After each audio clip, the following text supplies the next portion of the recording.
ವಿಜಯಪುರ ನಗರದಲ್ಲಿ ಹಮ್ಮಿಕೊಂಡಿದ್ದ ಮಾಧ್ಯಮಗೋಷ್ಠಿಯಲ್ಲಿ ಶಾಸಕ ಬಸನಗೌಡ ಪಾಟೀಲ್ ಯತ್ನಾಳ್ ಮಾತನಾಡಿ, ದೆಹಲಿಯ ಭೇಟಿ ಅತ್ಯಂತ ಯಶಸ್ವಿಯಾಗಿ ನಮ್ಮ ರಾಷ್ಟ್ರೀಯ ಅಧ್ಯಕ್ಷರು ಕರೆ ಮಾಡಿದ್ದರು. ನನಗೆ 7-8 ದಿನಗಳು ಬೇರೆ ಕೆಲಸವೂ ಇತ್ತು. ನನಗೆ ಇಬ್ಬರು ರಾಷ್ಟ್ರೀಯ ಪ್ರಧಾನ ಕಾರ್ಯದರ್ಶಿಗಳಿಗೂ ಭೇಟಿಯಾಗಬೇಕಿತ್ತು. ಇಬ್ಬರು ಪ್ರಧಾನ ಕಾರ್ಯದರ್ಶಿಗಳನ್ನು ಭೇಟಿಯಾದೆ. ಕರ್ನಾಟಕದ ಪರಿಸ್ಥಿತಿ, ಇಲ್ಲಿಯ ಒಂದು ಕೆಟ್ಟ ವ್ಯವಸ್ಥೆ ಸೇರಿದಂತೆ ಎಲ್ಲದರ ಬಗ್ಗೆ ಸಂಪೂರ್ಣವಾಗಿ ಮಾಹಿತಿ ಕೊಟ್ಟೆ. ನನಗೆ ಬಿಜೆಪಿಯಲ್ಲಿ ತೆಗೆದುಕೊಳ್ಳಲು ಯಡಿಯೂರಪ್ಪ ಸೇರಿದಂತೆ ಕೆಲವರಿಗೆ ಭಾರಿ ವಿರೋಧ ಮಾಡಿದ್ದರು. ನನಗೆ ಗೊತ್ತಾಗಿದೆ. ರಾಷ್ಟ್ರೀಯ ನಾಯಕರೊಬ್ಬರು ನನಗೆ ಹೇಳಿದ್ದಾರೆ, ಇದರ ಯಡಿಯೂರಪ್ಪನವರದು ಯಾವುದೇ ಪಾಲಿಲ್ಲ. ಕೊರೋನಾ ಅಂತಹ ಮಹಾಮಾರಿಯಲ್ಲಿ ದುಡ್ಡು ತಿಂದರೆ ಅವರೆಲ್ಲ ನಾಶವಾಗಿ ಹೋಗಲಿ ಎಂದು ಶಾಪ ಕೂಡ ಹಾಕಿದ್ರು. ಈ ವಿಷಯ ಹಿಂದೆ ಎಲ್ಲರೂ ತಾವು ದೇಶದಾಗ ಎಲ್ಲರೂ ಇತ್ತಿಲ್ಲ. ಈಗ ಯಾಕೆ ಏನು ನೋಡ್ರಿ ಪಾಪ ಕಳಿಸ್ಬೇಕಂತೇಳಿ ಏನಾದ್ರು ಹುನ್ನಾರ ಐತಿ? ಹೆಸರು ಕಳಿಸ್ಬೇಕಂತ ಬೇಕಾದಷ್ಟು ಮಾಡ್ತಾರ್ರಿ. ಅವ್ರು ಏನು ಆಗ್ಬೇಕ, ನೀವು ಹೊಡಿಲಿಲ್ಲ ಶೀಘ್ರದಲ್ಲೇ ಉಚ್ಚಾಟನೆ ಖಚಿತ. ಯಾವುದೋ ಹುಲಿ ಬಂದೈತಿ ಬಿಜಾಪುರನಾಗ, ಇದು ಎಲ್ಲಿ ಹೋಗೈತಿ ಬಿಜಾಪುರ ಹಿಂದೂ ಏನೋ ಓಡಿ ಹೋಗಿಂತ ಒಂದು ಯಾವುದೋ ಚೆನ್ನಂತ ಹೊಡಿತಿದ್ದಲ್ರಿ.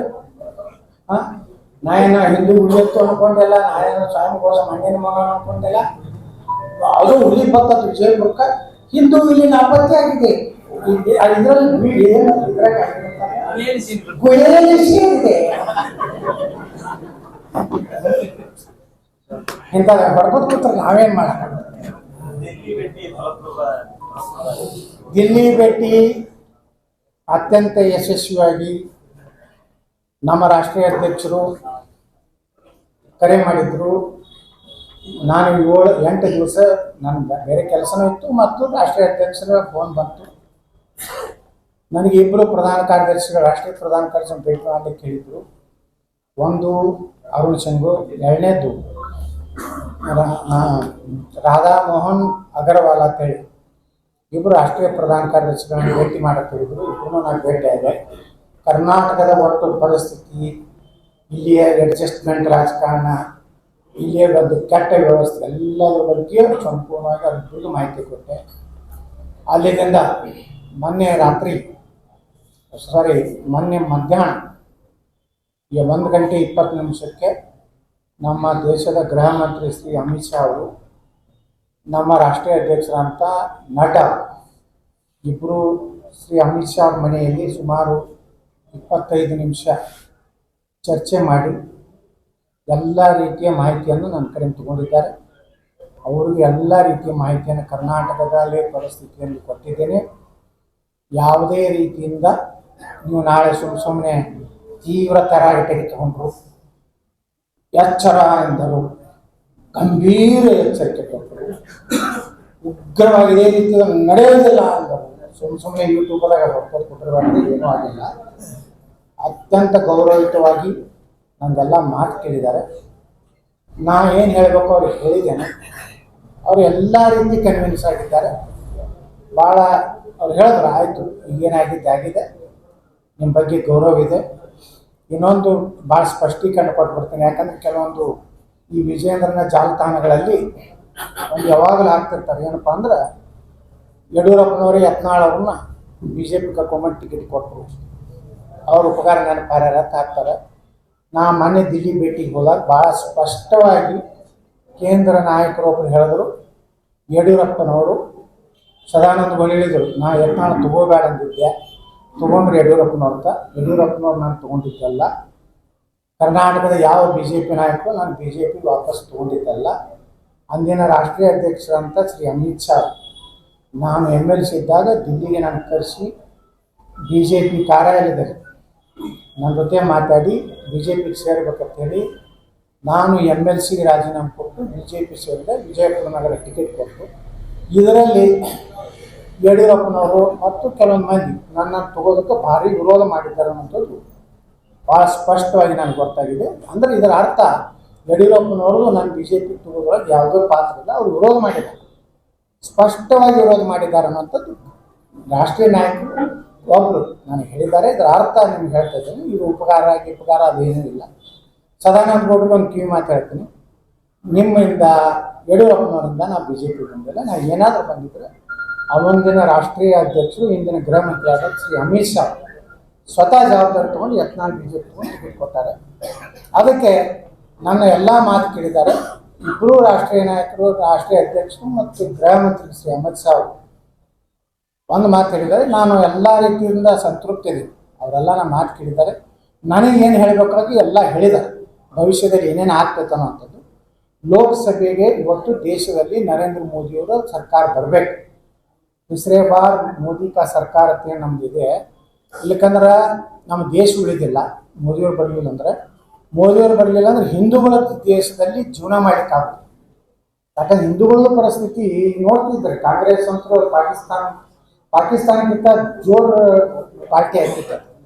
ಅಂಥ ಸ್ಥಿತಿಯಲ್ಲಿ ನಾವೆಲ್ಲ ಜಗಳಾಡಲಾರ್ದೆ ಕಚ್ಚಾಡಲಾರ್ದೇ ಸಮಗ್ರವಾಗಿ ಎಲ್ಲ ಹಿಂದೂ ಕಾರ್ಯಕರ್ತರಲ್ಲ, ಇಡೀ BJP ಕಾರ್ಯಕರ್ತರು ಈ ಸಲ 2024ಕ್ಕೆ 28 ಲೋಕಸಭಾ ಚುನಾವಣೆಗಳಲ್ಲಿ ಎಲ್ಲ ಕ್ಷೇತ್ರಗಳನ್ನು ಗೆದ್ದು ಮತ್ತೊಮ್ಮೆ ಮೋದಿಯವರು ಪ್ರಧಾನಮಂತ್ರಿ ಮಾಡಬೇಕಂತೇಳಿ ನಾವೆಲ್ಲರೂ ಕೂಡ ನಿರ್ಣಯ ಮಾಡಿದ್ದೀವಿ. ನನ್ನ ಭೇಟಿ ಅತ್ಯಂತ ಯಶಸ್ವಿಯಾಗಿದೆ. ಯಾವುದೇ ಕ್ರಮಗಳಿಲ್ಲ, ಯಾವುದೇ ಎಚ್ಚರಿಕೆ ಇಲ್ಲ, ಯಾವುದೇ ಕಣ್ಣು ಇದನ್ನು ಮಾಡಿ ಮಾತಾಡಿದ್ದಾರೆ ಅಂತ ಹೇಳಿ ಯಾವುದೋ ಮಾಧ್ಯಮದವ್ರು ಹಾಕಬೇಡ್ರಿ. ಹಾಕದ ನೀವು ಸುಳ್ಳು ಹಾಕ್ಲಾಕಿದ್ರೆ ಮತ್ತೆ ನಾ ಪತ್ರಿಕೆ ಕೊಟ್ಟು ಕರಿಬೇಕು. ಎಲ್ಲ ಇದೆ ರೀ, ಸೂಕ್ತ ಕಾಲದಲ್ಲಿ ಎಲ್ಲ ನೋಡ್ರಿ. ಭ್ರಷ್ಟಾಚಾರ ಅಂತೂ ನಾವು ಒಪ್ಪೋದಿಲ್ಲ. ನಿಮ್ಗೆ ಆ ಮಾಹಿತಿ ಕೊಟ್ಟರೆ ಗುಚ್ಚಿಡ್ತದೆ. ನಿಮ್ಗೆ 900 ರೂಪಾಯಿದ ಒಂದು ಬೆಡವೇಜರ್ ಯಾವುದೋ ಇಂಜೆಕ್ಷನ್ ಇತ್ತಲ್ಲ, ರೆಮಿಡಿಶ್ವರ್ 990 ರೂಪಾಯಿ ಟೆಂಡರ್ ಆಗೈತಿ. ಮುಂದೆ ಎಷ್ಟು ತೊಗೊಂಡಾಗ ಗೊತ್ತೈತನ್ರಿ, 1350 ರೂಪಾಯಿ ಕೊಟ್ಟ. ಒಂದು ಯೂನಿಟ್, ಒಂದು ಕಿಟ್ 1,30,30,000 ರೂಪಾಯಿದಾಗ ಹಿಮಾಚಲ ಪ್ರದೇಶ ಸರ್ಕಾರದವ್ರು ತೊಗೊಂಡಾಗ ಕರ್ನಾಟಕದವ್ರು ಎಷ್ಟು ತೊಗೊಂಡಾಗ ಗೊತ್ತಂದ್ರೆ 2,90,000. ಅದೇ ಹಿಮಾಚಲ ಸರ್ಕಾರದವರು 5 ವರ್ಷದ ಗ್ಯಾರಂಟಿ ಆ ಕಿಟ್ಟಿ, ಕರ್ನಾಟಕ ಸರ್ಕಾರ 3 ವರ್ಷದ ಗ್ಯಾರಂಟಿ, ಆದ್ರೆ 2,90,000. ಅದೇ ಸೇಮ್ ಕಂಪ್ನಿ ಇದೆ ಹಿಮಾಚಲದವ್ರು ತೊಗೊಂಡಾರ 1,30,30,000. ಇವೆಲ್ಲ ಭಾಳ ಅದಾವು. ಅದೇನು ಆಯೋಗದ ಪಾಯಾಗ ಮಾಡ್ಯಾರಲ್ಲ ಅವ್ರ ಮುಂದೆ ಎಲ್ಲ ನೋಡ್ರಿ. ಕರೋನಾ ಅಂತಹ ಒಂದು ಮಹಾಮಾರಿ ಒಳಗೆ ದುಡ್ಡು ತಿಂದರೆ ಅವರೆಲ್ಲ ನಾಶ ಆಗೋದು ಅಷ್ಟೇ. ಏನು ಗೊತ್ತಿಲ್ಲಪ್ಪ, ಯಾರು ಮಾಡ್ತಾರೋ ಗೊತ್ತಿಲ್ಲ. ಯಾರು ಮಾಡಿದ್ರು ಏನು ಮಾಡೋದೈತ್ರಿ, ನಾವು ಕೆಲಸ ಮಾಡೋರು ನಾವಲ್ಲ. ಉಸ್ತುವಾರಿಗಳನ್ನು ಬದಲಾವಣೆ ಮಾಡ್ತಾರ ಅಂತ ನಮಗೂ ಐತಿ, ಯಾಕಂದ್ರೆ ಮಾಡಬೇಕು. ಸತ್ಯ ಈಗ ಗುರುತಾಗಲಾಗತ್ತದ ಮ್ಯಾಗ. ನೀವೆಲ್ಲ ಏನೋ ನಿರೀಕ್ಷೆ ಇಟ್ಟಿದ್ರೆ ಮಾಧ್ಯಮದವರು ಇಲ್ಲಿ ಕರ್ಸ್ಯಾರ ಅಂದ್ರೆ ಹೊರಗೆ ಹಾಕ್ತಾರ, ಎಚ್ಚರಿಕೆ ಕೊಡ್ತಾರ, ಹಂಗೆ ಮಾಡ್ತಾರ. ಏನೂ ಇಲ್ಲ. ಹಿಂದೂ ಕರೆಸೇವಕರನ್ನ ನೋಡ್ರಿ, ಈ ಸರ್ಕಾರ ಹಿಂದೂಗಳ ಮೇಲೆ ದೌರ್ಜನ್ಯ ಇಡೀ ರಾಜ್ಯದಲ್ಲಿ. ಸಿದ್ದರಾಮಯ್ಯನವರು ಇದೊಂದೇನು ಪಾಕಿಸ್ತಾನ ಸರ್ಕಾರದಂಗೆ ಮೊದಲೇ ಹೇಳ್ಬಿಟ್ಟಿನಿ ನಾ. ತಾಲಿಬಾನ್ ಅಂತ ಹೇಳೋದಿಲ್ಲ, ಯಾಕಂದ್ರೆ ತಾಲಿಬಾನಿಗೆ ನಮ್ಮ ದೇಶದೋಡ ದೋಸ್ತಿ ಮಾಡ್ಲಾಕತ್ತೈತಿ. ಪಾಕಿಸ್ತಾನಕ್ಕೆ ಅವ್ರು ಬೆನ್ನತ್ತಾರೆ. ತಾಲಿಬಾನ್ ಉಲ್ಟಾ ಆಗೈತಿ. ಇದು ಇದ್ರ ಸರ್ಕಾರ ಆದಂಗೆ ಆಗೈತಿ, ಪಾಕಿಸ್ತಾನ ಸರ್ಕಾರ. ಹಂಗೆ ಸಿದ್ದರಾಮಯ್ಯ ಒಂದೇ ಕೋಮಿನ ಸಪೋರ್ಟಿಗೆ ಆಗಿ ನೋಡ್ರಿ. DK ಶಿವಕುಮಾರ್ ಹೇಳ್ತಾರೆ ಆ KG ಹಳ್ಳಿ DG ಹಳ್ಳಿ ಒಳಗೆ ಅದು ಎನ್ಕ್ವೈರಿ ಒಳಗೆ ಹೋಗ್ಯಾರ ಅವರು. ಅವ್ರನ್ನ ಹೆಂಗೆ ಬಿಡಿಸ್ತಾರೆ ಪುಣ್ಯಾತ್ಮ? ತಾನೇ CBI ಹೊರಗೆ ಬರೋದಿಲ್ಲ, ಏನು ಅವ್ರನ್ನ ಬಿಡಿಸ್ಬೇಕಾಗ್ತದೆ. ಅಂದ್ರೆ ಇವ್ರು ಬರೇ ಅವ್ರು ಓಟಿಸಲ್ಲ. ಅವ್ರಿಗೂ ನೋಡ್ರಿ, ಮುಸ್ಲಿಮರಿಗೂ ಇವರು ನ್ಯಾಯ ಕೊಡ್ತಾ ಇಲ್ಲ. ಅವ್ರಿಗೆ ಮೋಸ ಮಾಡ್ಲಾಕತ್ತಾರ. ಅವ್ರು ತಿಳಿಯಲಾಗೈತೆ ಏನು ಮಾಡೋದು. ಅವ್ರು ಅಚ್ಚ ಹೇ ಸಬ್ ಅಚ್ಚ ಹೇ ಅಂತಾರೆ. ಎಲ್ಲಿಗೆ ಹೋಗಿ ಬಿರ್ತಾವ್. ಯಾರೇನು ಮಾಡೋದು? ಈ ದೇಶನಾಗ ಸುರಕ್ಷಿತ ಅದಾರ, ಆರಾಮ ಅದಾರ. ಪಾಕಿಸ್ತಾನದಾಗ ಇಲ್ಲ ಕೂಡಿಲ್ಲ. ನೀನು ನೋಡೋದು ದೊಡ್ಡ ಹೋರಾಟ ಆಗೈತಿ. ಕಾಶ್ಮೀರ್ನಾಗ ಗೋಧಿ ಗ್ರೇಡ್ 400 ರೂಪಾಯಿ. 4 ಮಕ್ಕಳಿಗೆ ಆರಾಮ ತಿಂದು ಪ್ರತಿ ಮೋದಿಯವರು 5 ಕಿಲೋ ಮತ್ತು 5 ವರ್ಷ 5 ಕಿಲೋ ಗ್ಯಾರಂಟಿ ಕೊಟ್ಟಾರೆ. ಅವ್ರು ಕಾಂಗ್ರೆಸ್ನವ್ರು ಹೇಳ್ತಾರೆ ಆ ಅಕ್ಕಿ ತಗೊಂಡು ಮಂತ್ರಾಕ್ಷರಿ ಕೊಡುದೇ ನರೇಂದ್ರ ಮೋದಿ ಅವ್ರು. ಅಕ್ಕಿ ಹಿರಿಯರು ಕೊಟ್ಟಾರ, ಕಿಸನ್ ಏನು ಕೊಟ್ಟಾರೆ ಅವರು? ಏನೂ ಇಲ್ಲ, ಅದೇ ರೊಕ್ಕ ಕೊಡ್ಲಾಕತ್ತಾರೆ. ರೊಕ್ಕ ಕೊಟ್ಟಾರ, ಅವ್ರ ಗಂಡಂದ್ರ ಕೈ ಹೋಗ್ತೈತಿ, ಅವ್ರ ದಾರು ಇನ್ನೂ ಬರ್ತಾರೆ.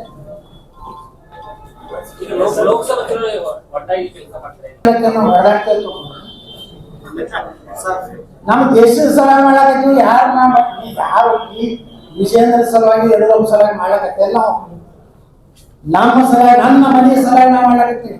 ಇದನ್ನ ಪ್ರತಿಯೊಬ್ಬ ಕಾರ್ಯಕರ್ತರು ತಿಳ್ಕೊಬೇಕಾಗಿ. ಈಗ ನಾವು ಮಾಡ್ಲಕತ್ತಿದ್ದು ಈ ಇದೇನೊಂದು ಘಟನೆ ಇದೆ. ಇವತ್ತು ಸುರಕ್ಷಿತ ಇದೆ ನಮ್ಮ ದೇಶ. ಅಯೋಧ್ಯೆ ರಾಮ ಮಂದಿರ ಯಾರು ವಿಚಾರ ಮಾಡಿದ್ರೆ ಆಗ್ತದೆ. ಕಾಶ್ಮೀರ 370ನೇ ವಿಧಿ ಯಾರು ತೆಗೆದು ಸಾಧ್ಯತೆ ಐತೆ ಏನಿತ್ತು ಹೇಳ್ರಿ, ಬಿಟ್ಟೆಲ್ಲ ಮಾತಾಡ್ತಾರೆ ಕೆಲವು ಮಂದಿ. ಇವತ್ತು ಮೀಸಲಾತಿ ಇರಲಿಲ್ಲ ಆರ್ಟಿಕಲ್ 370. ಇವತ್ತು SC ST ಜನಾಂಗದವರಿಗೆ MP MLA ಗ್ರಾಮ ಪಂಚಾಯತಿ ಮುನ್ಸಿಪಾಲಿಟಿ ಜಮ್ಮು ಕಾಶ್ಮೀರ ಇವತ್ತು ರಿಸರ್ವೇಶನ್ ಬಂತು. ಅದು ಕಾರಣ ನರೇಂದ್ರ ಮೋದಿ ಅಮಿತ್ ಶಾ. ನಾವೆಲ್ಲ ಹೋರಾಟ ಮಾಡಿದ್ವಿ ಕಾಶ್ಮೀರಕ್ಕೆ ಹೋಗಿ ನಾ ಅಯೋಧ್ಯೆ ಆರಿಸುವಾಗ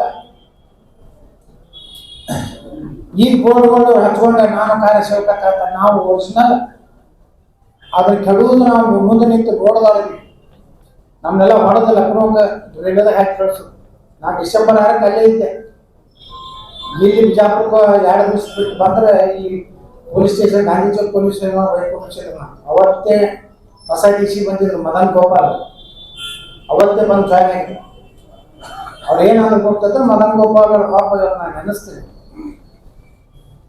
ಕಾಂಗ್ರ್ಯಾಚುಲೇಷನ್ ಅಂತ ಹೇಳೋದು. ಒಳ್ಳೆ ಕೆಲಸಕ್ಕೆ ಹೋಗಿದ್ರು, ಪವಿತ್ರ ಕೆಲಸಕ್ಕೆ ಹೋಗಿರ್ತಾರೆ. ನಾವೆಲ್ಲ ಅಯೋಧ್ಯಕ್ಕೆ ಹೋದವ್ರು. ನಮ್ಮವ್ರು DJL KJL 4 ಎನ್ಕೌಂಟರ್ ಮಾಡಿದ್ರೆ ಇವತ್ತು ನಾನು ಕಾರ್ಯಸೇವಕ ಅಂತ ಹೇಳೋ ಪರಿಸ್ಥಿತಿ ನಮ್ಮ ರಾಜ್ಯದಾಗ ಬರ್ತಿರ್ಲಿಲ್ಲ. ಅದಕ್ಕೆ ಇವೆಲ್ಲ ಆಗ್ಯಾವ. ನಮ್ಮ ಮುಂದೆ ಇರೋದು ಅದೇ ಗುರಿ. ನರೇಂದ್ರ ಮೋದಿ ಪ್ರಧಾನಮಂತ್ರಿ ಆಗಲೇಬೇಕು. ಆಗದೆ ಅಂದ್ರೆ ನಮ್ಮ ಕುಟುಂಬನೇ ಉಳಿದಿಲ್ಲ. ವೈಯಕ್ತಿಕ ಕುಟುಂಬ ಬಗ್ಗೆ ನಾನು ಮಾತಾಡೋದು ನನ್ನ ಸ್ವಂತ. ನಾವೇನು ಸುರಕ್ಷಿತ ಇಲ್ಲ. ಈಗ ಇಟ್ಟು ಹಾರಾಡ್ತಾರ. ರಾಹುಲ್ ಗಾಂಧಿ ಅರೆಹುಚ್ಚನಂತವ್ರಿಗೂ ಪ್ರಧಾನಮಂತ್ರಿ ಆದ್ರೆ ನಮ್ಮ ದೇಶದ ಪರಿಸ್ಥಿತಿ ನಾವೇನು ಅರೆಹುಚ್ಚದು ಯಾವಾಗ ಇದ್ರ ಏನು ಹೋಗಿ ಅಡುಗೆ ಮಾಡ್ತಾನ, ಒಮ್ಮೆ ಪಟಾಕಿ ಬಂಗಾರ ತೆಗಿತೀನಂತಾನ. ಇಂಥವನ್ನ ಮಾಡಿಬಿಟ್ರೆ ಬಸವನಗೌಡ ಏನೋ ಅಧ್ಯಕ್ಷ ಆಗಲಿಕ್ಕೆ, ಮುಖ್ಯಮಂತ್ರಿ ಆಗಲಿಕ್ಕೆ, ಮಂತ್ರಿ ಆಗಲಿಕ್ಕೆ ದೇಶ ಮತ್ತು ನಮ್ಮ ಜನ ಬಲಿಕೊಡಕ್ಕೆ ನಾಟಕ ಇದೆ. ನನಗೇನೋ ಆಗಲಿಕ್ಕಂದ್ರೆ ನಾನು ಹೋಗಿ ಮನೆ ಅಮಿತ್ ಶಾ ಅವರಿಗೆ ನಟರಿಗೆ ನಾನೇನು ಡಿಮಾಂಡ್ ಇಟ್ಟಿಲ್ಲ. ನಾನು ಅಧ್ಯಕ್ಷ ಮಾಡಲಿಲ್ಲ, ನಾನು ವಿರೋಧ ಪಕ್ಷ ನಾಯಕ ಮಾಡಲಿಲ್ಲ. ನಾನೇನು ಕೆಪಾಸಿಟಿ ಅನ್ನೋದು ಮನೆ ಬೆಳಗಾವಿ ದಿವಸ ನೀವೆಲ್ಲ ನೋಡಿರಿ. ನಾನೇನು ಯಾರು ಅಡ್ಜಸ್ಟ್ಮೆಂಟ್ ಇಲ್ಲ. ನೇರವಾಗಿಯೇ ಫೈಟ್ ಮಾಡೋದು ಯಾರು ಬೆಳಗಾವಿ ದಿವಸ ಅಂತ ನಾವೇ. ಯಾರ್ಯಾರು ಅಡ್ಜಸ್ಟ್ಮೆಂಟ್ ಅದ್ರ ಅನ್ನೋದು ಎಲ್ಲ ನಮ್ಗೆ ಗೊತ್ತದೆ. ಮಾತಾಡಕ್ಕೆ ಸನ್ಮಾನ್ಯ ಶ್ರೀ DK ಶಿವಕುಮಾರ್ ಸಾಹೇಬ್ರಿ ನಿಮಗೆಲ್ಲ ಭಾಷಣ ಸನ್ಮಾನ್ಯ ಶ್ರೀ ಅನ್ಕೋತ ಕೊಡ್ತಾರೆ. ಅಡ್ಜಸ್ಟ್ಮೆಂಟ್ ಅಲ್ಲ ಅದ ಮತ್ತೇನು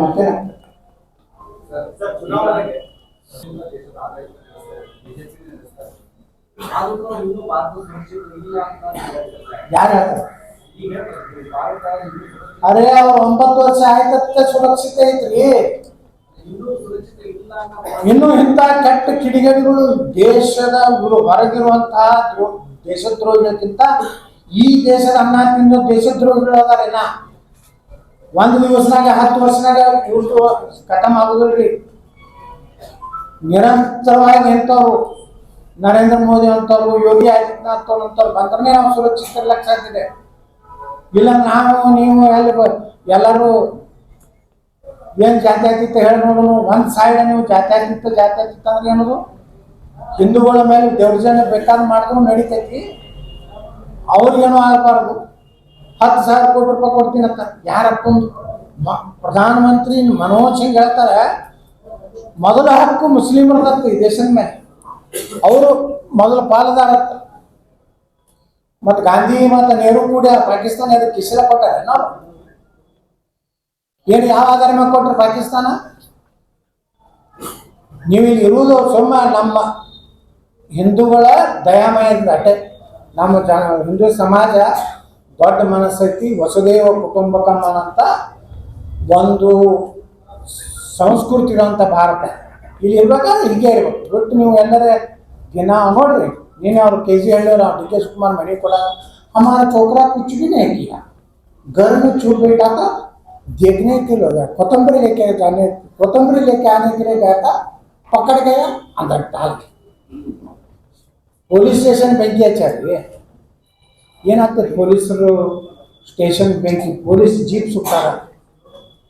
ಪೊಲೀಸರ ಮ್ಯಾಗನೇ ಗುಂಡಾಗಿರಿ ಮಾಡ್ತಾರೆ ಮತ್ತು ನಿಮ್ಮ ಮುಂದೆ ದೇಶ ಹೆಂಗೆ ಸುರಕ್ಷಿತ ಇರ್ತೈತಿ. ಅದಕ್ಕೆ ನರೇಂದ್ರ ಮೋದಿಯವರು ಈ ದೇಶಕ್ಕೆ ಅನಿವಾರ್ಯ ಇದೆ. ಅವ್ರು ಬಂದ ಮೇಲೆ ಎಲ್ಲಿ ಹಿಂದೂ ಮುಸ್ಲಿಂ ಗಲಾಟೆಗೆ ಎಲ್ಲ ರಾಜಾವನ್ರಿ ಭಯೋತ್ಪಾದನೆ ಎಷ್ಟು ಕಡೆ ಬಾಂಬ್ ಸ್ಫೋಟ ಆಗ್ತಿತ್ತು, ಎಲ್ಲ ರಾಜಾವು ಅವರು ದೇಶ ಉಳಿದಿದ್ದೇ 9 ವರ್ಷ ನರೇಂದ್ರ ಮೋದಿ ಏನು ಈ ದೇಶನಾಗ ಯಾರು ಅದಾರ ಹೇಳ್ರಪ್ಪ? ಆಲ್ಟರ್ನೇಟಿವ್ ಪ್ರಧಾನಮಂತ್ರಿ ಕ್ಯಾಂಡಿಡೇಟ್ ಯಾರು ಅದಾರ? ಹಾಂ, ಖರ್ಗೆ ಬೇಡ ಸಿದ್ದರಾಮಯ್ಯ ಅವ್ರು ಹೇಳ್ತಾರಲ್ರಿ, ರಾಹುಲ್ ಗಾಂಧಿ ಯಾರು ಚಾಗಲತ್ತಾರ ಯಾರು? ಸಿದ್ದರಾಮಯ್ಯನವರು. ಅಂದ್ರೆ ಸಿದ್ದರಾಮಯ್ಯ ಅವ್ರ ಸಹಿತ ಖರ್ಗೆ ಅವ್ರು ಸಪೋರ್ಟ್ ಮಾಡಲ್ಲ. ನೋಡಿ ದಲಿತರ ಮೇಲೆ ಎಷ್ಟು ಸಿದ್ದರಾಮಯ್ಯ ಅವ್ರ ಪ್ರೀತಿ ಐತಿ, ಬರೀ ನಿಮ್ಮ ಸಾಬ್ರ ಮೇಲೆ ಪ್ರೀತಿ ಐತಲ್ಲ.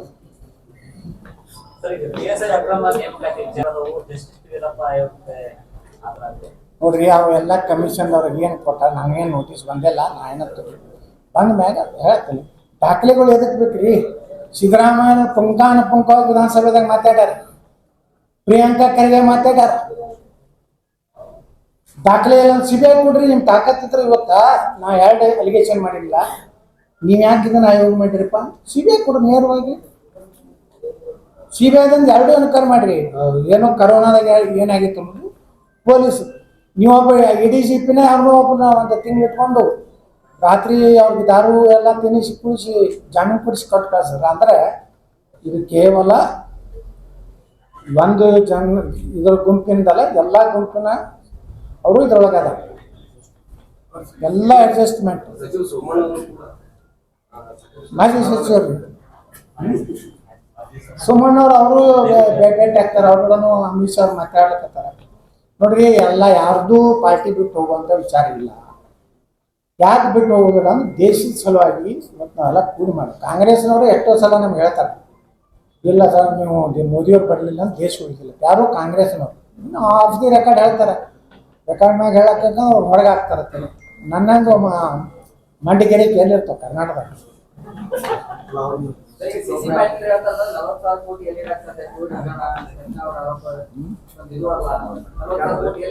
ನೋಡ್ರಿ ಅದು 40,000 ಇತ್ತು, 20,000 ತನಿಖೆ ಮಾಡ್ರಿ CBI. ಹಂಗೆ ಹೇಳ್ತಾರೆ ಪಾಪ, ಅವ್ರು ರಕ್ಷಣೆ ಮಾಡ್ಬೇಕು. ಅವ್ರಿಗೆ ಮನೆಪ್ಪ ಅವ್ರಿಗೆ ಪಬ್ಲಿಕ್ ಅಕೌಂಟ್ ಚೇರ್ಮನ್ ಅವ್ರು ಮಾಡ್ಯಾರ, ಖುಷಿ ಪಡಿಸ್ಯಾರ ಅವ್ರಿಗೆ. ನನ್ನ ಹೋರಾಟದಿಂದ ಉತ್ತರ ಕರ್ನಾಟಕದವ್ರಿಗೆ 2 ಒಂದು ಪಬ್ಲಿಕ್ ಅಕೌಂಟ್ ಕಮಿಟಿ ಚೇರ್ಮನ್ ಮಾಡೋದು CC ಪಾಟೀಲ್. ಇವೆಲ್ಲದ ಪಾಪ ಅಡ್ಡಾಡ್ತಿದ್ರು, ಮುಖ್ಯಮಂತ್ರಿಯಿಂದ ಹಿಡಿದು ಈಗ ಉಪನಾಯಕ ಮಾಡೋದು. ಯಾಕೆ ಮಾಡಿದ್ರು? ಉತ್ತರ ಕರ್ನಾಟಕ ಪ್ರಾತಿನಿಧ್ಯ ಕೊಡಿರೋ ತಳಿರೋದಕ್ಕೆ ಮಾಡೋದು. ಇಲ್ಲಕ್ಕಂದ್ರೆ ಇವ್ಕೆ ಯಾಕೂ ಮಾಡ್ತಿದ್ದೀರಲ್ಲ ಆ ಕಡೆಯವ್ರೆ. ಇನ್ನಷ್ಟು ಹೆಚ್ಚಿನ ಸುದ್ದಿಗಾಗಿ ನಮ್ಮ News 11 ಕರ್ನಾಟಕ ಚಾನೆಲ್ಗೆ ಲೈಕ್ ಮಾಡಿ, ಶೇರ್ ಮಾಡಿ, ಸಬ್ಸ್ಕ್ರೈಬ್ ಮಾಡಿ.